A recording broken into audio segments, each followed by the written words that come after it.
चलो भाई, तो बच्चों केमिकल काइनेटिक्स हमारा चैप्टर चल रहा था नहीं चल रहा था है भाई, चल रहा था। और केमिकल काइनेटिक्स में अब तक हमने क्या देख लिया? केमिकल काइनेटिक्स में हमने लेक्चर नंबर फर्स्ट के अंदर क्या देखा था? रेट ऑफ रिएक्शन के बारे में देखा था। बहुत सारे क्वेश्चन हमने किए थे रेट ऑफ रिएक्शन के, कि रेट ऑफ रिएक्शन को कैलकुलेट कैसे करना है। फिर लेक्चर नंबर सेकंड के बारे में हमने बात करी थी, मोलिकुलरिटी क्या होता है, ऑर्डर ऑफ रिएक्शन किसे बोलते हैं, और उसमें हमने कैलकुलेट किया था जीरो ऑर्डर रिएक्शन, उसका डेरिवेशन देखा था। हालांकि डेरिवेशन से आपको कोई लेना देना नहीं है, डेरिवेशन आपकी किसी काम का नहीं है, डायरेक्ट क्वेश्चन आपके फॉर्मूला बेस्ड बनते हैं। लेकिन वो एक बार मेथड हम देख चुके थे कि आखिर वो फॉर्मूला हमारा आया कैसे था। समझ में आ रही कि नहीं आ रही बात आपके भाई? अरे क्लियर है? ठीक है, तो उसी सीरीज में आज हम आगे बढ़ने वाले हैं, और उस सीरीज में आज हम बात करेंगे बेटा फर्स्ट ऑर्डर रिएक्शन को लेकर के। किसको लेकर बात करेंगे भाई? फर्स्ट ऑर्डर रिएक्शन को लेकर के बात करने वाले हैं। समझ में आ रही बात? फर्स्ट ऑर्डर रिएक्शन को आज हम देखेंगे, उसके साथ में हम इसमें क्या देखने वाले हैं, उसके साथ में कुछ फर्स्ट ऑर्डर रिएक्शन, सबसे ज्यादा क्वेश्चन जो आता है वो आता है फर्स्ट ऑर्डर रिएक्शन से। समझ में आ रही बात? तो फर्स्ट ऑर्डर रिएक्शन के अंदर जो है कई टाइप के क्वेश्चन हमारे बनते हैं, कुछ ट्रिक्स भी देखने वाले हैं जिससे हमारे क्वेश्चन को सॉल्व करने में ज्यादा लंबा टाइम ना लगे। समझ में आ रही बात? क्योंकि कन्वेंशनल या ट्रेडिशनल मेथड को फॉलो करेंगे, फॉर्मूला सीक्वेंस को फॉलो करेंगे, तो एक क्वेश्चन आराम से 2.5 से 3 मिनट पी जाएगा केमिकल काइनेटिक्स का। ध्यान से सुनिएगा, अगर हम ट्रेडिशनल मेथड को फॉलो करेंगे, डायरेक्ट लिखेंगे, तो एक क्वेश्चन कितना टाइम पी जाएगा? 2.5 से 3 मिनट का। और अगर 3 मिनट एक केमिकल काइनेटिक्स के क्वेश्चन पे लग रहे, 3 क्वेश्चन भी यहां से आ गए, तो मतलब 12 मिनट, तो बाकी तो नुकसान होगा कि नहीं होगा? अरे समझ रहे नहीं समझ रहे भाई? बोला करो यार, नहीं समझ रहे? समझ रहे? चलिएगा, तो आज उसी सीरीज में हम आगे की तरफ बात करते हैं, और उसका नाम क्या है बेटा? First order reaction. अच्छा, आज ही मैं आपको लॉग के बारे में बताऊंगा कि लॉग को कैलकुलेट कैसे किया जाता है। लॉग वैल्यू आपको क्या रखनी है भाई? याद रखनी है। ठीक है, शुरू कर दे भाई। चलो, तो फर्स्ट ऑर्डर रिएक्शन के बारे में आज हम क्या करने वाले हैं भैया? बात करने वाले हैं। चलिएगा, तो फर्स्ट ऑर्डर रिएक्शन, ठीक है, फर्स्ट ऑर्डर रिएक्शन का मतलब क्या है? अगर आपके याद होगा, ध्यान दीजिएगा, ध्यान दीजिएगा, एक केमिकल इक्वेशन थी मेरे पास में, मैंने बोला था कि रिएक्टेंट ए कन्वर्ट किसके अंदर होता है? बी के अंदर कन्वर्ट होता है। और मैंने बोला था कि इसके लिए जो रेट है वो डायरेक्टली प्रोपोर्शनल होगा ए की concentration to the power n के। अरे होगा कि नहीं होगा? और यही एन क्या होता है भैया? यही एन होता है ऑर्डर ऑफ रिएक्शन। क्या होता है भैया? ऑर्डर ऑफ रिएक्शन होगा। समझ में आ रही कि नहीं आ रही बात? प्रोपोर्शनलिटी का साइन हटाने के लिए कांस्टेंट लगाएंगे, तो हमने यहाँ पर क्या लगा दिया? के लगा दिया, के ए टू द पावर एन। ये के को हम क्या बोलेंगे? रेट कांस्टेंट, या फिर इसको डिसइंटीग्रेशन कांस्टेंट के नाम से भी जाना जाएगा। किस नाम से जानते हैं भैया इसको? रेट कांस्टेंट, या फिर इसको हम किस नाम से जानते हैं? डिसइंटीग्रेशन कांस्टेंट के नाम से भी इसको हम जानते हैं। अरे भाई बोलो, समझ में आ रही है कि नहीं आ रही बात? क्लियर है? ठीक है, तो R इक्वल टू के ए टू द पावर क्या हो गया? n हो गया। अच्छा, कौन से ऑर्डर की रिएक्शन है हमारी? फर्स्ट ऑर्डर की रिएक्शन है। इसका मतलब क्या हो गया कि n की वैल्यू यहाँ पर क्या हो गई?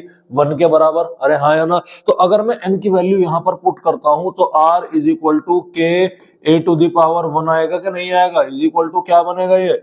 R इज इक्वल टू के डॉट ए। अरे बनेगा नहीं बनेगा? ये हो गई मेरी इक्वेशन नंबर 1। ठीक है, ये क्या निकाला मैंने? ये निकाला बेटा rate of reaction with respect to order. समझ में आ रही बात? लेकिन याद करो, लेक्चर नंबर 1 में मैंने आपको रेट ऑफ रिएक्शन निकालना सिखाया था डिफरेंशियल मेथड से। याद आया? तो अगर मैं इसी इक्वेशन के लिए डिफरेंशियल मेथड फॉलो करता हुआ रेट ऑफ रिएक्शन निकालूं, तो R इज इक्वल टू क्या आ जाएगा? माइनस का D by D T of A की कॉन्सेंट्रेशन। अबे यही आ रहा था, नहीं आ रहा था? बताओ, तो क्या ये भी रेट नहीं है? क्या ये भी रेट नहीं है? अरे भाई ये भी रेट है, ये भी रेट है। इक्वेशन नंबर 1 दोनों को क्या कर दो भैया? इक्वेट कर दो, तो 1 बराबर क्या हो गया भाई? 2 हो गया। अरे होगा कि नहीं होगा? चलो, क्या है भैया हमारी? माइनस का डी ऑफ ए बाई क्या हो गया? D T is equal to क्या हो गया? के डॉट ए आ गया। अरे आएगा कि नहीं आएगा? क्या करना है? ए इधर है, ए इधर है, ए वाले क्या ले लो? एक साइड ले लो, माइनस का साइन उधर सेटल कर दो, तो क्या बनेगा? ये बनेगा तुम्हारा, सॉरी, ये बनेगा आपका भाई, क्या बनेगा? ये बनेगा बच्चों आपका कि D of A divided by A की कॉन्सेंट्रेशन इज इक्वल टू क्या हो गया? माइनस का के डॉट डी टी। अरे कोई दिक्कत वाली बात है? क्या करना सर इसमें?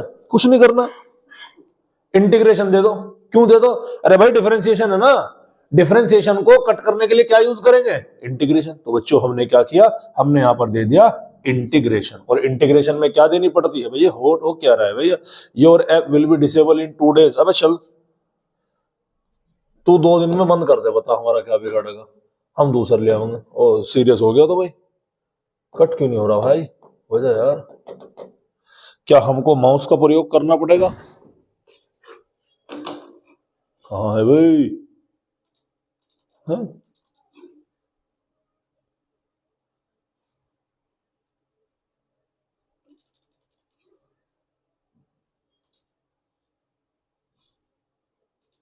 चलो, मुझे फर्क नहीं पड़ता कि मेरा ऐप 2 दिन में बंद कर रहे, 3 दिन में कर रहे। खैर, हाँ भाई, समझ में आ रही क्या नहीं आ रही बात बच्चों यहां तक? अरे बोलो भाई, नहीं आ रही क्या? आ रही है ना? तो भैया क्या है, लिमिट भी तो लगानी पड़ेगी। लिमिट कहां से कहां तक की, ध्यान दीजिएगा। अगर मैं इस इक्वेशन को मानता हूं, क्या मानता हूं? इस इक्वेशन को मानता हूं, ध्यान से देखिएगा। तो ये इक्वेशन मेरी कैसे होती है? ये इक्वेशन होती है मेरी ए से बी में कन्वर्ट होती है। अरे होती है क्या? जब t is equal to 0 time, मतलब रिएक्शन अभी चालू नहीं हुई, तो ए की कॉन्सेंट्रेशन कितनी मान ली मैंने भैया? C not. बी की कॉन्सेंट्रेशन कितनी है? 0। क्या है, सॉरी, बी की कॉन्सेंट्रेशन 0।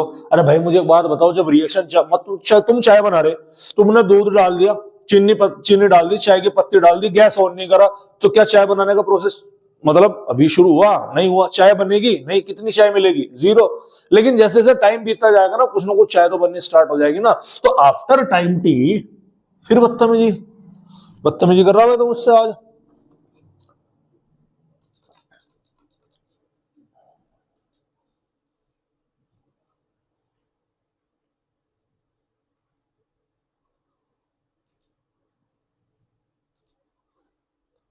चलो भाई, ठीक है।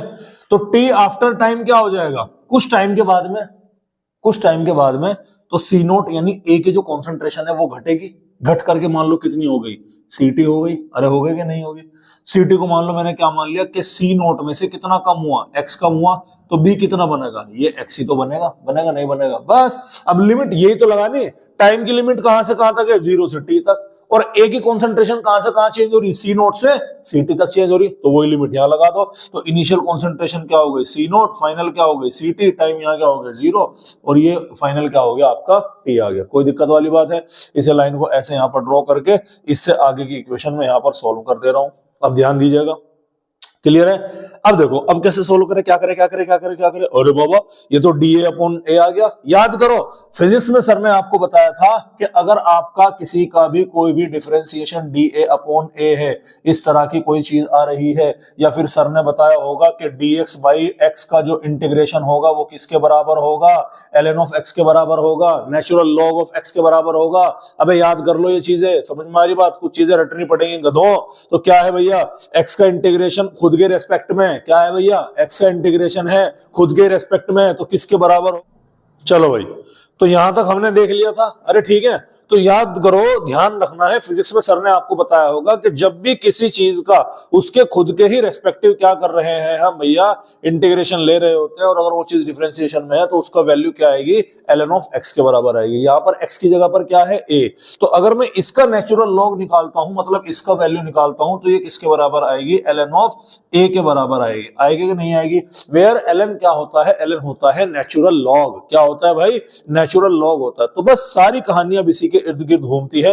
अब हम चलते हैं इसमें आगे की तरफ। तो ये वैल्यू क्या बन जाएगी? इस पूरे का इंटीग्रेशन की वैल्यू क्या आ जाएगी? ln ऑफ ए। अरे होगी कि नहीं होगी? तो क्या बनेगा ये बनेगा हमारा ln ऑफ ए, और इस ln ऑफ ए की लिमिट क्या रहेगी भैया? सी नोट से सी टी की तरफ, इज इक्वल टू माइनस का के एज इट इज रहेगा।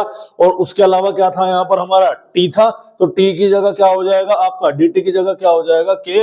ये आपका क्या हो जाएगा? ये हो जाएगा आपका टी, और इस टी की लिमिट यहाँ पर क्या हो जाएगी बेटा? इस टी की लिमिट यहाँ पर हो जाएगी 0 से टी की तरफ। कोई दिक्कत वाली बात है? आपको अच्छी तरह मालूम होगा, जब भी इस तरह की वैल्यू आती है तो अपर लिमिट में से क्या करना है? लोअर लिमिट को माइनस करना है। तो ln of C T minus ln of C naught बन गया, इज इक्वल टू माइनस का के, और ये क्या बन गया? T minus 0। और के टी माइनस 0 अगेन क्या बनेगा? ये बनेगा ln of C T minus ln of C naught, is equal to क्या बन गया? ये माइनस का के टी। तो ये वैल्यू हमारे सामने क्या होती है भैया? निकल करके आती है। अरे भाई बोलो, समझ में आ रही कि नहीं आ रही बात? कहानी यहीं पर नहीं रुकती है भाई, कहानी अभी और चलेगी। कहानी क्या चलेगी? इस इक्वेशन को हम थोड़ा सा क्या करते हैं? सेट करने की कोशिश करते हैं। तो क्या बना हमारा? ये बनेगा हमारा ln of C T is equal to minus का k t plus ln of C naught. अरे भाई बोलो, समझ में आ रही कि नहीं आ रही? इसी इक्वेशन को देखो, मेन इक्वेशन तो आपकी क्या है, यही है। और याद करो जीरो ऑर्डर रिएक्शन में क्या आया था, Ct minus C naught equal to minus Kt। याद करो वहां पर क्या था, Ct minus C naught equal to Kt। यहां पर क्या है, ln of Ct minus ln of C naught equal to minus का Kt। बस इतना सा डिफरेंस है, यही हमारी स्टैंडर्ड इक्वेशन है। इसके अलावा जितनी भी इक्वेशन है वो सब की सब क्या हो रखी भैया, यहां से डिराइव हो रखी, याद रखिएगा। समझ में आ रही बात, सारी इक्वेशन क्या बनी हुई है, यहीं से डिराइव है। अगर मैं इस इक्वेशन को ध्यान से देखूं तो ये ग्राफ को रिप्रेजेंट करेगा, क्या करेगा, y is equal to mx plus C वाला ग्राफ होगा कि नहीं होगा, अरे होगा, ये उसी टाइप का है। लेकिन यहां पर m क्या होगा, ये होगा आपका नेगेटिव स्लोप। क्या बनेगा भाई, नेगेटिव स्लोप बनेगा। अब ध्यान से देखिएगा, तो एक ग्राफ में यहां पर बना दे रहा हूं, ये हमारी x एक्सिस है, ये हमारी y एक्सिस है। y एक्सिस पर क्या लिया जाएगा, ln ऑफ सी नोट लिया जाएगा, और उसमें कुछ ना कुछ तो c की वैल्यू ली जाएगी। वो वैल्यू क्या होगी, ln ऑफ सी नोट। वो मैंने क्या मान ली, वो मैंने मान ली यहां पर स्लोप निगेटिव है, तो कहां आ गया ग्राफ, नीचे की तरफ को हमारा निकल के आ गया। समझ में आ रही क्या नहीं आ रही बात आपके। तो ये क्या है आपका, ये हो गया आपका ln ऑफ, ये वर्सेस t हो गया, और इसकी वैल्यू क्या हो गई, ये आपका माइनस के k के बराबर आ जाता है, जो कि इसका क्या है, स्लोप है। तो स्लोप कैसा है भाई, इसका निगेटिव है। समझ में आ रही बात। सर ln को हम कैसे सॉल्व करेंगे, चलो इसको भी हम बता देते हैं। तो ln जो होता है ना बेटा, हाँ भाई जमूरो, ln जो होता है ना वो होता है नेचुरल लॉग, और नेचुरल लॉग को लिखते हैं हम ऐसे।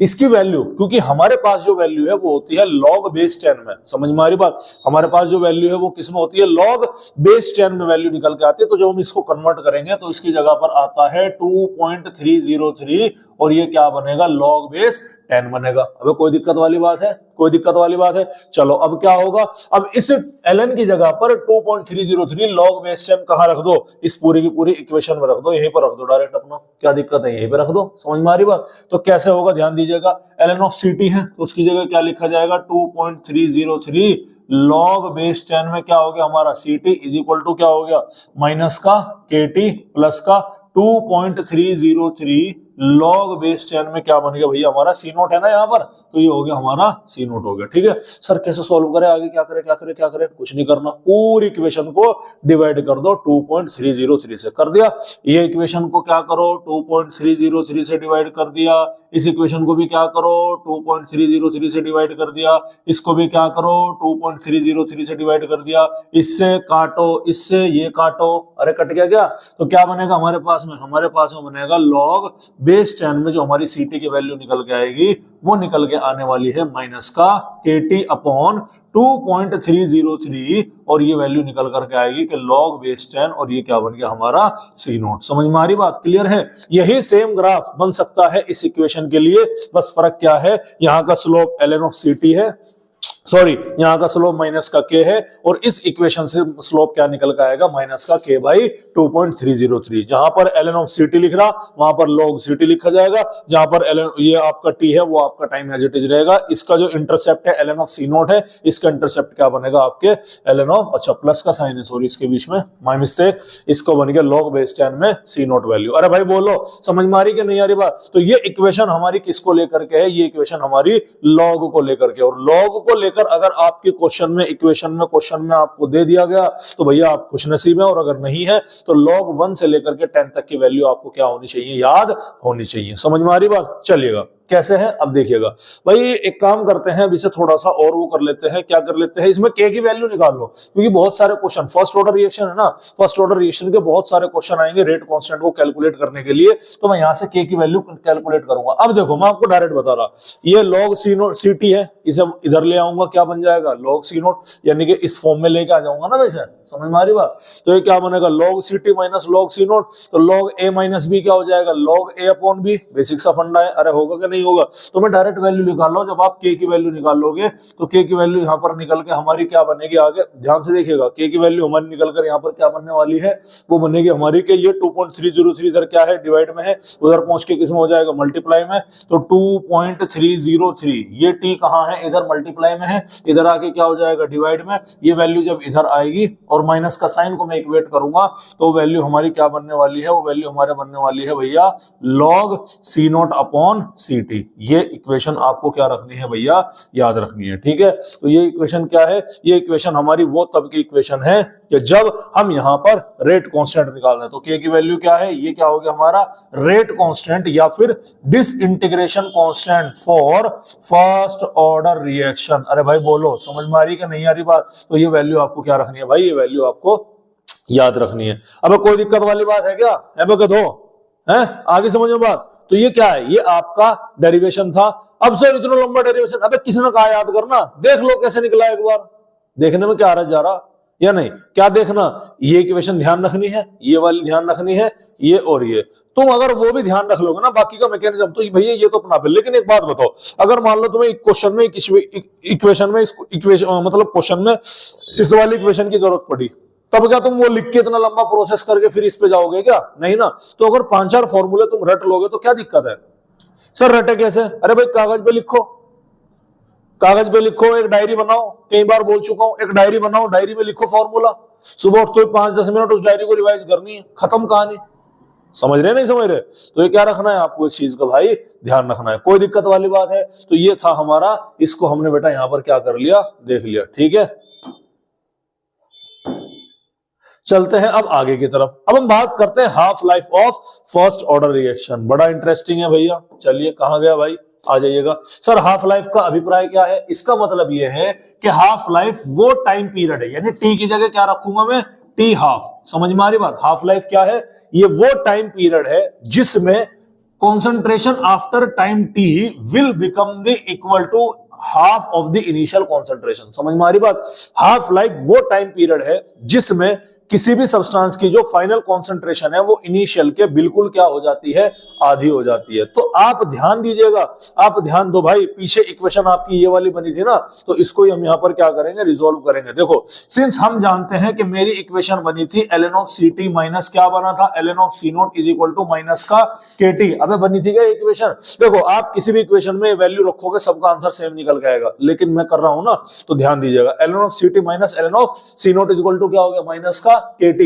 ठीक है, अब ध्यान से देखना, बहुत इंपॉर्टेंट है। ct की जगह क्या लिखना है हमें, c नॉट बाई 2। तो ये इक्वेशन हमारी बन जाएगी ln of c naught by 2 minus ये क्या हो गया हमारा ln of c naught is equal to minus का k, और t की जगह क्या लिखा जाएगा, t हाफ लिखा जाएगा। हाँ भाई, तो ये बन गया हमारे सामने इक्वेशन। अभी तो माइनस का साइन है, अगर मैं इसको यहां पर सेट कर देता हूं, जस्टिफाई कर देता हूं, तो ये क्या बनेगा, माइनस का साइन अगर मैं इधर जस्टिफाई करता हूं, जो इधर प्लस का है वो माइनस में हो जाएगा, जो माइनस का प्लस में, यानी कि क्या बन गया ln of c naught minus ln of c naught by 2 is equal to क्या बन गया ये आपका k t हाफ बन गया। अरे बन गया कि नहीं बन गया। और मुझे वैल्यू किसकी चाहिए, मुझे वैल्यू चाहिए भैया यहाँ पर t हाफ की वैल्यू चाहिए। अबे चाहिए क्या है भाई, चाहिए क्या, ठीक है।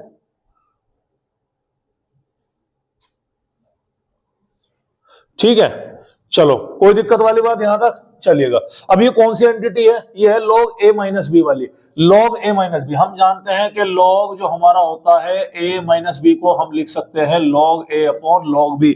तो अगर मैं इसी इक्वेशन को एज इट इज लिखता हूं तो ये क्या बन जाएगा, log c not upon c naught by 2 बन जाएगा। ठीक है, तो ये क्या बनेगा, ये c नॉट से c नॉट खत्म, ये क्या बैठ जाएगा ऊपर, और ये log की जगह क्या लिखा जाएगा, यहाँ पर ln लिखा जाएगा। अब ध्यान दीजिएगा, अब हुआ क्या, ये 2 ऊपर पहुंच गया, तो वैल्यू बन गई हमारी ln of 2 is equal to k, और ये क्या बन गया हमारा t हाफ बन गया। और अगर मैं यहाँ से t हाफ की वैल्यू निकालता हूं तो वो निकलती है ln ऑफ 2 बाई ये k हमारी वैल्यू निकल करके आती है। ठीक है, ln ऑफ 2 की वैल्यू याद रखनी है, ln ऑफ 2 की वैल्यू होती है 0.693। तो अगर मैं ये ln ऑफ 2 की वैल्यू यहाँ पर पुट अप कर देता हूं तो ये बन जाएगा t half is equal to 0.693 divided by k आ जाएगा। समझ में आ रही बात। इंटरेस्टिंग बात नोट करी तुमने कि half life of first order reaction is independent from the initial concentration of reactant. कहीं पर आ रहा कि नहीं आ रहा। तो अगर मैं यहां से हाफ लाइफ का रिलेशन निकालू, हाफ लाइफ का रिलेशन जो है वो a से क्या होगा, इंडिपेंडेंट होगा। ये रिलेशन है, ए नोट है। नोट का मतलब क्या, ये ऑर्डर नहीं लिख रहा मैं,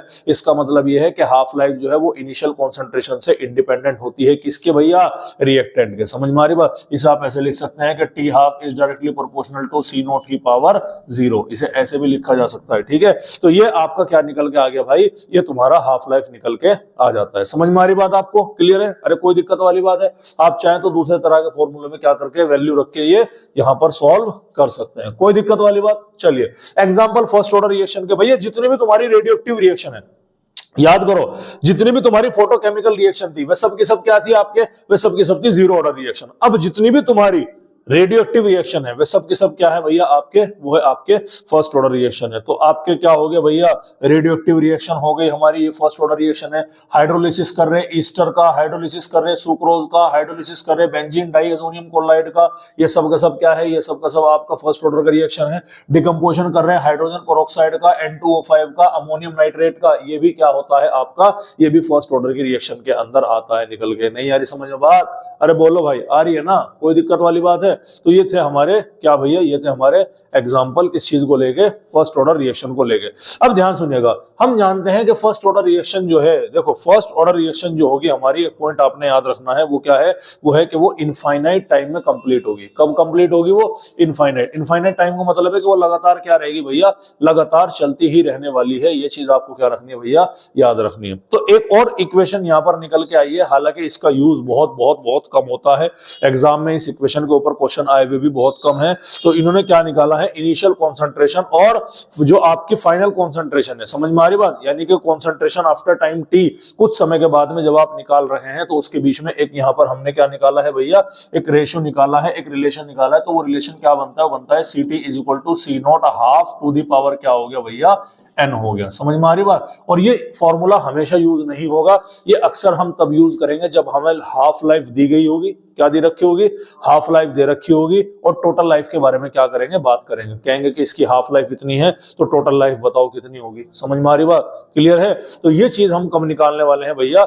ये चीज हम यहाँ पर तब निकालने वाले होते हैं। ठीक है, अगर मैं सीटी की बात करूं तो सीटी आप जानते हैं कॉन्सेंट्रेशन आफ्टर टाइम टी, सी नोट आप जानते ही हैं इनिशियल कॉन्सेंट्रेशन, और एन की वैल्यू क्या होगी भैया, एन की वैल्यू, एन रेशियो होता है टोटल लाइफ का और हाफ लाइफ का। जो भी रेशियो यहाँ पर निकल के आएगा उसको हम क्या बोलने वाले हैं भैया, एन बोलने वाले हैं, याद रखना है। ठीक है, सब लिखा हुआ है यहाँ पर कि क्या चीज किस तरह से है, तो ये आपको क्या रखना है भाई, ध्यान रखना है। न्यूमेरिकल कराऊंगा इसके ऊपर, डोंट वरी अबाउट इट। ठीक है, क्लियर है? एक टर्म और आती है, वो आती है एवरेज लाइफ पीरियड। इसके ऊपर भी शायद ही मुश्किल से आपको क्या मिले भैया, कोई क्वेश्चन मिले। एवरेज लाइफ पीरियड का मतलब क्या होता है, टी एवरेज, और वो किसके इनवर्सली रेसिप्रोकल होती है, रेट कांस्टेंट के रेसिप्रोकल होती है। समझ में आ रही बात? अब याद करो, याद करो, याद करो, याद करो, याद करो, याद क्या करना है भैया, अगर आपने, बहुत इंपॉर्टेंट पॉइंट है, आपने दो तरह के रेट कांस्टेंट निकाले। मैं पीछे की स्लाइड पर ही वापस जाता हूं, यहां पर देखिएगा। एक रेट कांस्टेंट आपने निकाला था कि 2.303 divided by T log C naught upon C T. First order reaction के लिए एक रेट कांस्टेंट तो ये था, अरे था कि नहीं था? फर्स्ट ऑर्डर रिएक्शन के लिए हाफ लाइफ की वैल्यू क्या थी, हाफ लाइफ की वैल्यू थी 0.693 अपॉन के, थी कि नहीं थी? तो अगर मैं यहां से के की वैल्यू निकालने लगूं तो वैल्यू क्या आ जाएगी, 0.693 डिवाइडेड बाई टी हाफ। अरे ये होगी कि नहीं होगी? अब मैं बताओ गधों, होगी कि नहीं होगी? अच्छा, मैंने क्या किया, मुझे निकालना है हाफ लाइफ को फोकस में रख करके टी एवरेज निकाला जाएगा। तो मैं ये वाला रेट कांस्टेंट यूज करूंगा कि ये वाला करूंगा? अबे यही वाला होगा कि नहीं होगा? तो इस के की वैल्यू मैं कहां करता हूं बेटा, इस के की वैल्यू मैं यहां पर आगे के उसमें करने वाला हूं। टी एवरेज किसके बराबर आएगा, रेसिप्रोकल ऑफ 1/k के बराबर आता है। और हम जानते हैं कि के की वैल्यू हाफ लाइफ को रेस्पेक्टिव में क्या होती है, 0.693 अपॉन क्या बनेगी, है टी हाफ बनेगी। ये वैल्यू अगर मैं यहां पर रखता हूं तो यहां पर टी एवरेज की जो वैल्यू निकल कर आएगी वो आएगी 1/0.693, और इनटू में क्या होगा, टी हाफ होगा, और ये वैल्यू किसके बराबर होगी, 1.44 के। तो यहां पर जो वैल्यू हमारी निकल के आएगी वो आएगी T average is equal to 1.44 into में क्या हो जाएगा भाई, टी हाफ, ये हमारा निकल करके आ जाएगा। बोलो भाई, समझ में आएगी नहीं है बात? ये जो बाद के दो फॉर्मूले मैंने बताए ना आपको, कौन कौन से, एक है हमारा C T is equal to C naught 1/2 की पावर एन, और एक ये वाला T average is equal to 1.44 into में क्या आ गया, टी हाफ आ गया। बेटा ये फॉर्मूले के ऊपर जो क्वेश्चन है वो हमें काफी बहुत बहुत कम देखने मिलेंगे, समझ में आ रही बात? तो इसको परेशान होने की जरूरत नहीं है, जब तुम क्वेश्चन करोगे तब तुम्हें समझ में आ जाएगा कि इनमें से कौन सा फॉर्मूला हमारा क्या लगेगा, कहां पर लगने वाला है। अबे कोई दिक्कत वाली बात है? कोई दिक्कत वाली बात है? चलिए, अब सवाल करने में बच्चे हो जाते हैं कंफ्यूज। क्या हो जाते हैं? कंफ्यूज, क्योंकि सबसे ज्यादा सवाल यहाँ पर फर्स्ट ऑर्डर रिएक्शन से ही बनता है। तो सवाल करने में खड़ा हो जाओ भाई, खड़ा हो जाओ, शाबाश शाबाश शाबाश शाबाश, खड़ा हो जाओ पीछे जाके। तो क्या होगा भैया, यहाँ पर सवाल करने में बच्चे सबसे ज्यादा कंफ्यूज होते हैं फर्स्ट ऑर्डर की। तो जब फर्स्ट ऑर्डर में सबसे ज्यादा कंफ्यूज होंगे तो उसी के लिए हमने क्या बनाई है, कुछ ट्रिक्स बनाई है। लेकिन वो ट्रिक्स मैं कल शुरुआत में बताऊंगा, सवाल कराऊंगा ना, कल का पूरा लेक्चर जो है फर्स्ट ऑर्डर रिएक्शन के सवाल करने में जाएगा, ठीक है? तो वो ट्रिक्स जो है मैं आपको कब बताऊंगा, वो सवाल करने के साथ में ही बताने वाला हूं। तो क्या अमाउंट डिकम्पोज पूछा गया है तो क्या करना है, अमाउंट लेफ्ट पूछा गया है तो क्या करना है। आज जो मैं आपको बात बताने वाला हूं, अब जो फाइनल लास्ट में बता रहा हूं लॉग के बारे में। किसके बारे में भैया? लॉग के बारे में। तो लॉग की कुछ एंटिटीज आपको यहाँ पर ध्यान रखनी है, लॉग की कुछ वैल्यूज आपको यहाँ पर क्या करनी है, ध्यान रखनी है। ध्यान सुनिएगा, सबसे पहले आपको मालूम होना चाहिए कि नेचुरल लॉग, ये ln क्या है, ये नेचुरल लॉग है, जिसको लिखा जाएगा लॉग बेस ई में, जिसकी वैल्यू होती है 2.303 लॉग बेस 10 में। कोई रॉकेट साइंस नहीं है, आप बिल्कुल समझिएगा, बिल्कुल सिंपल सा लॉग का काम है। तो लॉग आपको यहाँ पर क्या रखना है, ध्यान रखना है, ठीक है? चलिए अब ध्यान से देखना, मैंने बोला ये मेरे पास में नेचुरल स्टैंडर्ड वाली चीजें हैं, ठीक है? क्लियर है? कोई दिक्कत वाली बात है? अब लॉग के कुछ फॉर्मूले हम यहाँ पर देखेंगे। सबसे पहले मैंने बोला कि लॉग ए इंटू बी, ये किसके बराबर होगा, ये बराबर हो जाएगा लॉग ए प्लस लॉग बी के। कोई दिक्कत वाली बात है? मैंने बोला कि लॉग ए अपॉन बी डिवाइड है, देखो काट रहे, सुनो, दो आदमी क्या कर रहे हैं, आपस में लड़ रहे आपस में, आगे वे क्या हो गए, बाद में जुड़ गए। दो एक दूसरे को क्या कर रहे, डिवाइड कर रहे, यानी एक दूसरे को घटा दो उसमें से। तो ये क्या बनेगा आपका, ये बनेगा लॉग ए माइनस क्या बन गया भाई, ये लॉग बी बन गया। बोलो नहीं आ रही समझ में बात? क्लियर है? कोई दिक्कत वाली बात है? कोई रॉकेट साइंस नहीं है, लॉग के फॉर्मूले है, सर ने आपको पढ़ाए भी होंगे, लेकिन मैं एक बार अपने लेवल से आपको क्या कर दे रहा हूं भैया, बताने की कोशिश कर रहा हूं। तो ये क्या हो गया, लॉग ए इंटू बी हो गया। अच्छा, मैंने बोला कि log A to the power X हो गया, तो जो भी सिर पर बैठा है उसे कहां लाके घेर दो, कदमों में लाके घेर दो, तो क्या बन जाएगा, ये हमारा बन जाएगा एक्स लॉग है। मुझे नहीं लगता कि इन तीन एंटिटी के अलावा आपको किसी और चीज की जरूरत पड़ने वाली है, एटलीस्ट केमिस्ट्री में तो। और केमिस्ट्री में लॉग की जरूरत आपको केवल कहां पड़ेगी, एक तो यहां पर पढ़ने वाली है, एक इलेक्ट्रोकेमिस्ट्री वाले चैप्टर के अंदर पड़ेगी, और एक पड़ेगी आपको इक्विलिब्रियम वाले पोर्शन के अंदर। मुझे नहीं लगता कि इसके अलावा केमिस्ट्री में आपको किसी और लॉग की एंटिटी की क्या करने वाली है भाई, जरूरत पड़ने वाली है। तो ये चीज आपने क्या रखनी है, ये चीज यहां पर आपको अच्छे से ध्यान रखनी है। अरे कोई दिक्कत वाली बात है? अब इसी सीरीज में हम यहां पर करते हैं भैया, अपने फाइनली लॉग की वैल्यू निकालते हैं। तो लॉग बेस 10 में वैल्यू निकालूंगा मैं। सबसे पहले क्या होगा, log 1, उसके बाद क्या होगा log 2, उसके बाद क्या होगा log 3, उसके बाद क्या होगा log 4, उसके बाद क्या होगा हमारा log 5, ठीक है? कोई दिक्कत वाली बात है? चलिएगा, ये बन गया हमारा log 6, ये बन गया हमारा log 7, इधर निकालना है हमें log 8, इधर निकालना है भैया हमें log 9, और इधर निकालना है भैया हमें log 10। ये सब के सब बेस 10 की वैल्यू है। शुरू कहां से होगी सर, शुरू होगी 0 से, और खत्म कहां पर होगी, 1 में। कोई दिक्कत वाली बात है? अरे बोलो भाई, कोई दिक्कत वाली बात है क्या? अभी बोलो, कोई दिक्कत वाली बात है? चलो, 2 का पढ़ा है तुम्हारे, 2 दूनी 4 दूनी 8, ऐसे कर दोगे? पढ़ा नहीं है मतलब, 2 दूनी 4 दूनी 8। इसका क्या मतलब है, देखो log 2 की वैल्यू होती है 0.3, क्या वैल्यू है, 0.3। log 3 की वैल्यू है 0.48। कोई दिक्कत वाली बात? log 2 की वैल्यू कितनी याद करनी तुम्हें, 0.30। log 3 की वैल्यू कितनी याद कर लो, 0.48। अब ध्यान से देखना, बहुत इंपॉर्टेंट बात बताने जा रहा हूं मैं। log 4 की वैल्यू कैसे निकालेंगे? क्या मैं log 4 को, अच्छा मैं 4 को कैसे लिख सकता हूं, 2 इंटू 2 करके लिख सकता हूं भैया, अब भी तो 4 है। तो ये log a इंटू बी आ रहा है, नहीं आ रहा? तो log a plus log b बनेगा, नहीं बनेगा? log a plus log b मतलब log 2 प्लस log 2, मैं करके दे देता हूं, क्या बनेगा, ये log 2 प्लस क्या बन गया, log 2, और log 2 की वैल्यू क्या है, 0.30। तो 0.30 प्लस 0.30, तो log 4 की वैल्यू 0.60 बनेगी कि नहीं बनेगी? अरे बोलो भाई, कोई दिक्कत वाली बात है? इसी तरह से और ऐसे कौन सी वैल्यू जिसको आप मल्टीप्लाई जोड़ करके कर सकते हैं, log 6 देख लीजिएगा। तो log 6 आपका क्या बनेगा सर, log 6 बनेगा log 2 इंटू log 3, बनेगा कि नहीं बनेगा? तो कैसे सॉल्व कर सकते हैं इसको कर सकते हैं log 2 प्लस log 3 से। सर log 2 की वैल्यू कितनी है, 0.30, log 3 की वैल्यू कितनी है, 0.48, तो ये वैल्यू किसके बराबर आ गई, 0.78 के बराबर आ गई। नहीं यार समझ बात? ठीक है। अच्छा, उसके अलावा और क्या है, log 8 को भी तो कर सकते हो आप। log 8 को कैसे कर सकते हो, आप कर सकते हो यहाँ पर log 2 to the power 3। अबे 8 को कैसे लिख सकते हो, 2 दूनी 4 दूनी 8, तो log a to the power b हो गया। तो ये क्या है, जो सिर पे चढ़ रहा है उसे कहां लाके घेर दो, कदमों में लाके घेर दो, क्या बैठ गया 3 log 2 बैठ गया। log 2 की वैल्यू कितनी है 0.3, ये वैल्यू किसके बराबर आ गई 0.90 के बराबर आ गई। आगे कि नहीं आगे। अब क्या बचा, एक तो log 5 बचा, एक log 7 बचा। जो log 3 है ना, ये क्या है 0.48 है, तो बस इसका उल्टा क्या कर दो 0.84 कर दो। समझ में आ रही कि नहीं आ रही बात, क्लियर है। 0.90 है, 1 है, इनके बीच में वैल्यू कहां आएगी 0.9। अच्छा, ये आप चाहें तो इसे भी कैलकुलेट कर सकते हैं 0.9 को भी। ठीक है, कैसे देखिएगा, देखो भाई log 9 को कैसे लिख सकते हैं, log 3 into 3 लिखा जा सकता है।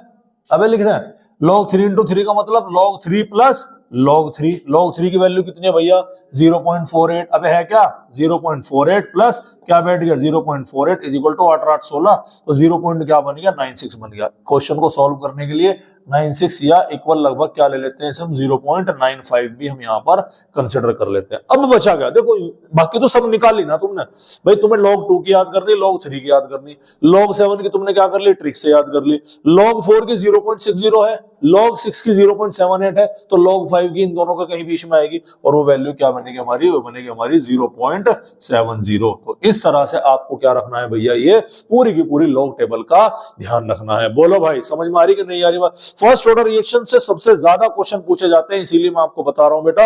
अब अगली क्लास में हम जो बात करेंगे वो किसके बारे में करेंगे, वो फर्स्ट ऑर्डर रिएक्शन के न्यूमेरिकल्स के बारे में बात करेंगे। आपको होमवर्क क्या रहेगा, अगली क्लास में बैठने से पहले केमिकल काइनेटिक्स के तीनों लेक्चर आपको आने चाहिए। केमिकल काइनेटिक्स के तीनों लेक्चर आपको क्या करने हैं भाई, देखने हैं। समझ में आ रही बात। तो उम्मीद है भाई तुम्हारे कहानी समझ में आ रही होगी। वैसे तो तुम्हारी क्लास बहुत दिन बाद जो शुरू हुई है, तो तुम्हें क्लास के अंदर नींद आ रही है। मुझे लग रहा है कि तुमने लास्ट का लेक्चर भी अटेंड नहीं किया होगा, किया तो नहीं था, देखा तो नहीं लास्ट वाला लेक्चर। हाँ, तो तुम्हारे क्या घंटा समझ में आएगा भाई ये।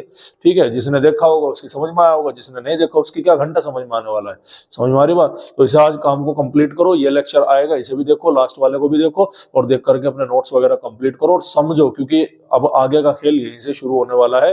ठीक है, क्लियर है। इस बार जो आपका टेस्ट हो रहा है, जो संडे में, इसी संडे टेस्ट होगा ना इस बार। अब ये संडे है ना, पूरे सिलेबस का अब तक जितना कवर करा दिया सब कुछ का होगा नहीं होगा, माइनर टेस्ट 1 2 3 4 का है नहीं है, तो भाई तैयारी ढंग से कर लो, क्यों लापरवाही में काम कर रहे हैं। समझ में आ रही बात। और इसी के साथ हमारे आज के मुख्य समाचार समाप्त हुए।